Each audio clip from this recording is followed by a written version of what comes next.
जामखेडमधील आमसभेत रोहित पवारांचा संताप, नगर परिषदेच्या भोंगळ कारभारावरून अधिकाऱ्यांना झापलं, स्थानिकांनी आमसभेत मांडल्या होत्या तक्रारी। राज्यभरात अतिवृष्टीमुळे शेतकऱ्यांचं मोठं नुकसान, संभाजीनगर, नांदेड, हिंगोली, नाशिक, सोलापुरात हजारो हेक्टरवरील पिकांना फटका, शेतकऱ्यांची सरकारकडे मदतीची मागणी।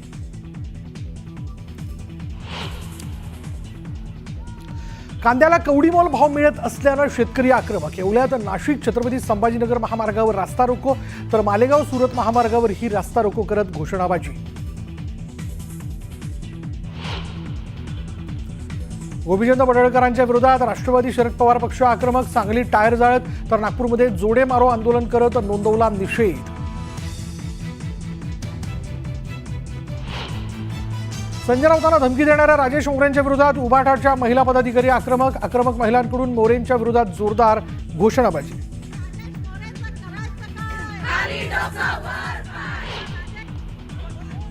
नाशिकच्या त्र्यंबकेश्वरमध्ये ठेकेदारांच्या गुंडांकडून पत्रकारांना बेदम मारहाण, त्र्यंबकेश्वरच्या शासकीय रुग्णालयात जखमींवर उपचार सुरू, भुजबळांनी घेतली जखमींची भेट।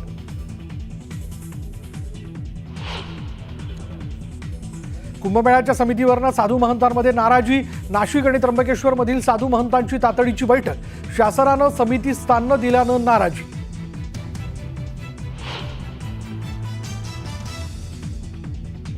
नागपुरात नवरात्र उत्सवावरून नवा वाद, गरब्यात मुस्लिमांना प्रवेश देण्यास विश्व हिंदू परिषदेचा विरोध, मुस्लिम तरुण गरब्यात आल्यास पोलिसांच्या ताब्यात देऊ, विश्व हिंदू परिषदेचा इशारा, सर्व गरबा आयोजकांना विश्व हिंदू परिषदेचं निवेदन।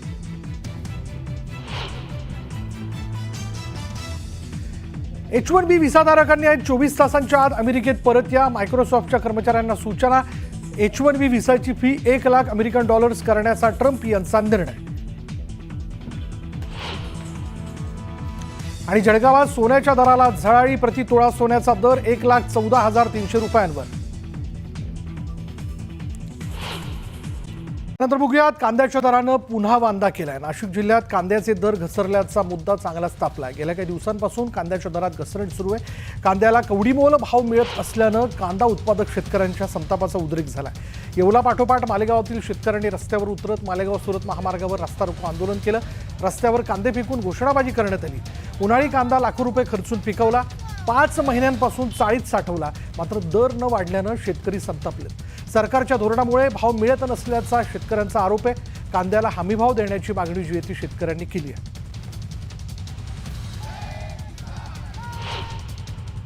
शेतकरी हा पूर्णपणे आवालदिलेला आहे। कांद्याला जवळजवळ 1200 ते 1500 रुपये जवळजवळ हे खर्च होतो आणि तो कांदा 600 ते 700 रुपये कवडीमोल भावाने विकला जात आहे। शेतकरी हा पीक कर्ज काढून बायकोचं सोनं ठेवून आई वडिलांची हे करून आज तो कर्ज काढून कांदा लावत आहे आणि त्या ठिकाणी जर अशा कवडीमोल भावाने जर कांदा विकला जात असेल तर यापुढे देखील शेतकऱ्यांच्या आत्महत्या वाढतील। या कांद्याला अनुदान तरी द्यावे, नाहीतर शेतकरी मेटाकुटीला येऊन गेलेला आहे आणि शेतकरीच्या या मालाला एकरी जवळजवळ 60-70 हजार रुपये खर्च करून आज तो खर्चही निघत नाही। तर अशी शेतकऱ्याची व्यथा आहे, सरकारने लक्ष घालावी। 7-8 महिने शेतकरी राबराब राबतो आणि यावेळेस शेतकऱ्याला कांद्याला भाव भेटत नाही। भरपूर चाळी खराब होत आहेत आणि 700 ते 800 रुपये शेतकऱ्याला अजिबात परवडत नाही। एकीकडे शासन कर्जही माफ करत नाही आणि शेतकऱ्याच्या कांद्याला भाव पण देत नाही। तर या सर्व धोरण शासनाचे चुकीचे आहे आणि निर्यात ही तातडीने खुली केली पाहिजे, जेणेकरून जागतिक बाजारपेठेत शेतकऱ्याच्या कांद्याला भाव भेटेल। दुसरीकडे नागपुरात नवरात्र उत्सवावरनं वाद निर्माण झालाय। नवरात्र उत्सवात मुस्लिमांना प्रवेश देऊ नका असा इशारा जो आहे तो विश्व हिंदू परिषदेकडनं गरबा आयोजकांना देण्यात आला। नवरात्र उत्सवातील गरबा फक्त हिंदूंसाठी आहे। गरब्यात प्रवेश करताना आधार कार्ड बघून प्रवेश द्यावा आणि याशिवाय गरब्यात येणाऱ्यांना टिळा लावा आणि देवीची पूजा करायला लावा अशी मागणी विश्व हिंदू परिषदेने केली आहे। मुस्लिम तरुण गरब्यात आल्यास त्यांना पोलिसांच्या ताब्यात देऊ असा इशारा देखील देण्यात आला। विश्व हिंदू परिषद आणि बजरंग दलाचे कार्यकर्ते गरब्यावरती लक्ष ठेवून असणार आहेत। सर्व गरबा आयोजकांना विश्व हिंदू परिषदेकडनं निवेदन देण्यात आलंय। विधर्मी लोक आणि असामाजिक तत्व गरब्यामध्ये प्रवेश द्यायला नको म्हणून त्यांचा आधार कार्ड बघायला पाहिजे, शिवाय त्यांनी टीका लावायला पाहिजे आणि मातेचं पूजन करूनच त्यांचा गरबामध्ये प्रवेश व्हायला पाहिजे असा आग्रह आम्ही केला।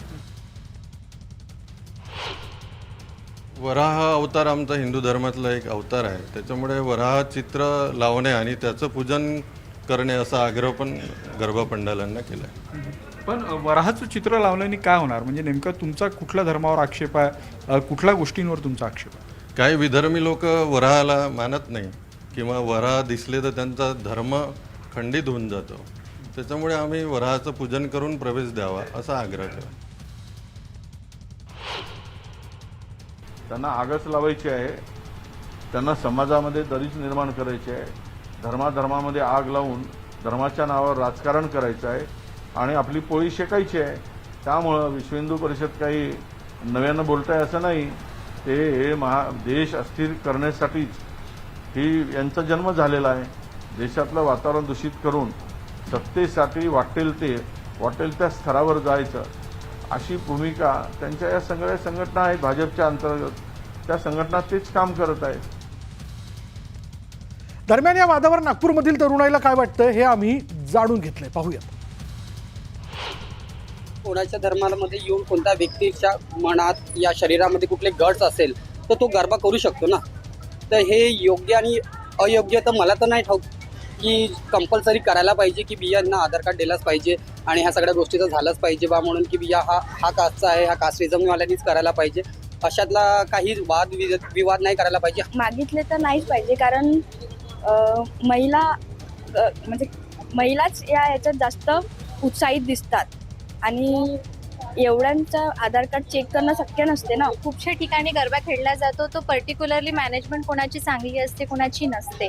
तर मॅनेजमेंट चांगली नसताना मुलींना खूप त्रास होतो, कोणी कसे धक्का मारल्या जाते, मुलींना ह्या गोष्टीचा त्रास होतो, अंगाला चिपकण्या, ह्या सगळ्या गोष्टीचा प्रकार आढळून येतो. त्यामुळे आधार कार्ड असलं जर कोणाला काही स्ट्रिक्ट ॲक्शन घ्यायची असली तर त्या व्यक्तीसाठी आपण आधार कार्ड हा खूप चांगला विचार आहे आणि त्यावर आपण स्ट्रिक्टली ॲक्शन घेऊ शकतो. माझ्या मते तरी योग्य आहे, कारण काय होतं त्यामुळे जे आहे आता सध्या जे परिस्थिती आहे त्यानुसार कम्युनिटी विवाद व्हायला नाही पाहिजे किंवा असं काही नवरात्र हे खराब नाही झाली पाहिजे. हे एन्जॉयमेंटचं आहे, एक आस्थेचं प्रतीक आहे, तर ते खराब नाही झालं पाहिजे.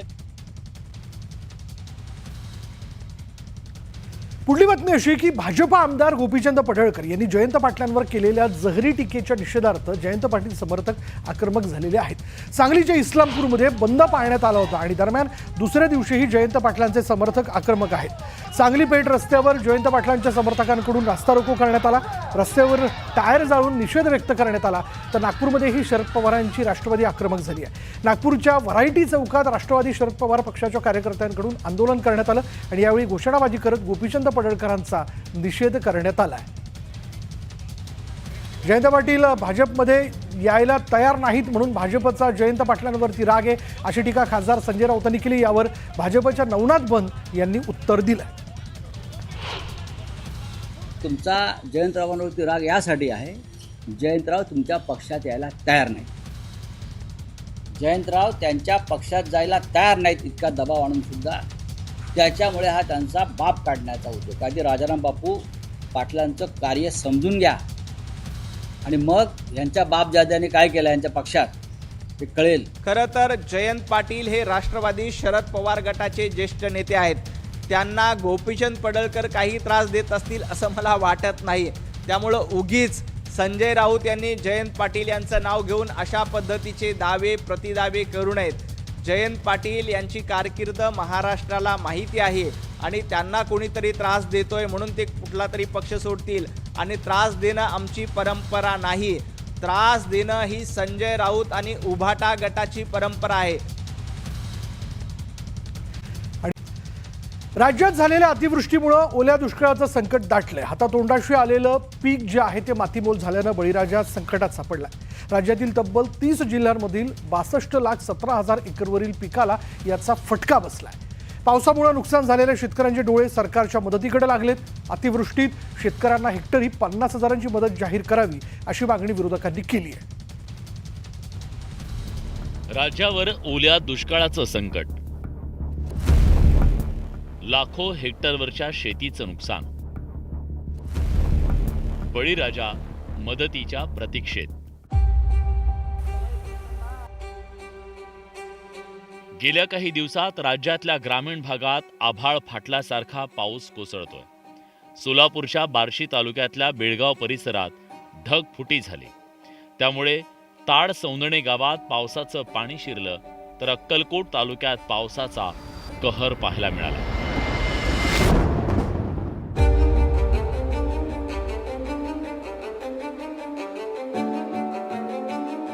राज्यभरात होत असलेल्या मुसळधार पावसानं बळीराजानं मोठ्या कष्टानं आणि आशेनं मातीत जे स्वप्न पेरलं, कष्टानं वाढवलं, ते सगळं डोळ्या देखत वाहून गेलं.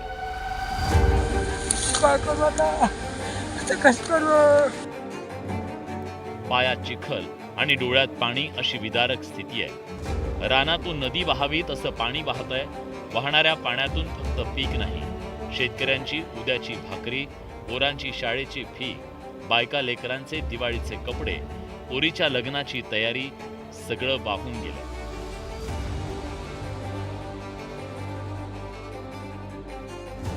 संभाजीनगर गंगापूर तालुक्यातल्या शिल्लेगाव परिसरातली हे दृश्य बघ. कमरे एवढं पाणी या शेतात साचलंय. धाराशिव जिल्ह्यातील भूम तालुक्यातला सोयाबीन उत्पादक शेतकरी अडचणीत आलाय. या अतिवृष्टीच्या तडाख्यात काढणीला आलेलं सोयाबीन पुरतं आडवं झालं. साबळेवाडीचा तलाव अचानकपणे फुटला आणि परिसरातल्या शेतात पाणीच पाणी झालं. तर धाराशिव जिल्ह्यातल्या हाड गावात तर शेतात तळ साचल्याचा भास होतोय. पावसानं सोयाबीन, उडीद, मूग आणि गाजर पीक मातीमोल झालं. पाऊस भरपूर झाला आणि त्यामुळे शेतीचं भरपूर नुकसान झालंय. कांद्याची वाहून गेलेले आहेत, गाजराची पिकं गेलेली आहेत, पुन्हा ऊस झोपलेला आहे, उडीद आणि सोयाबीन ते पाण्यातच आहे. ह्याला आम्हाला काहीच करता येत नाही. आता आम्हाला फाशी घ्यायची पाळी आली साहेब, काय सांगायचं तुम्हाला. समजा आतून नुकसान झाले आमचं. आम्ही कष्ट करून इथे बियाणं आणलं. आम्ही शेतकरी माणसं आहेत, आमच्या पैसे काहीच नाही, तर आम्ही काय करणार आहेत आता. चांदवडसह नाशिक जिल्ह्याच्या ग्रामीण भागात अतिवृष्टीनं हाहाकार माजवलाय.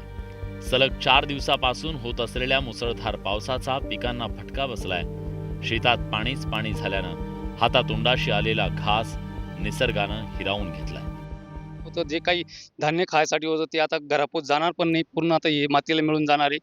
त्याच्यामुळे हे सलग 4 दिवस पाऊस झाल्यामुळं ही नुकसान जी झाली आहे, मका, बाजरी, कांदे, रोपं, याच्यामुळं मायबाप सरकारनं याची दखल घेतली पाहिजे. दखल घेतल्यानंतर तात्पुरते लगेच पंचनामे करून शेतकऱ्याला मदत करावी ही त्यांना विनंती.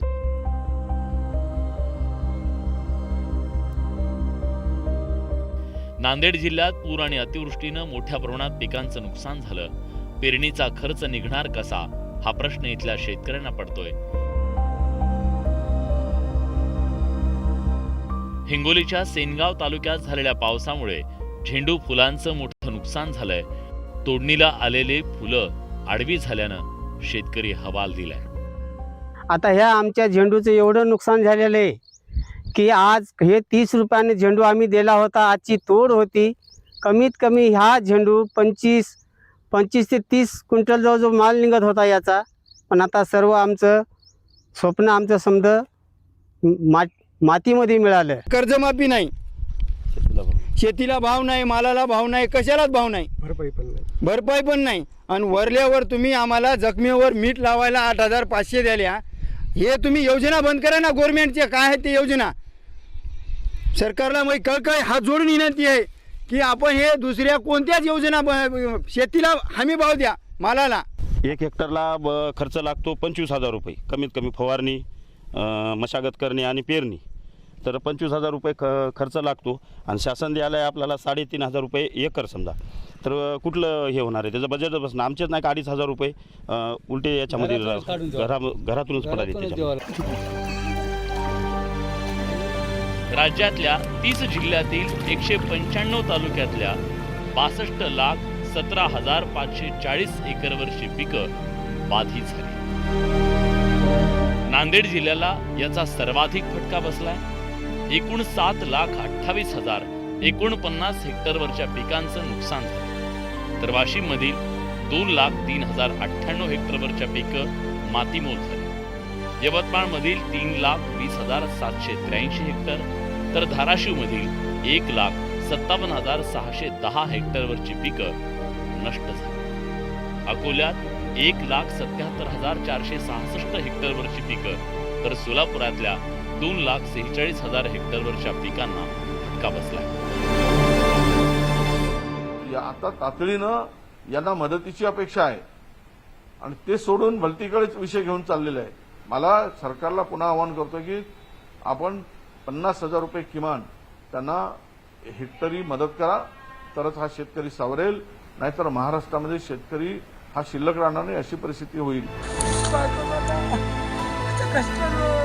अनेक संकटांच्या मालिकानंतर उभा राहणाऱ्या बळीराजावर पुन्हा एकदा अस्मानी संकट कोसळलंय.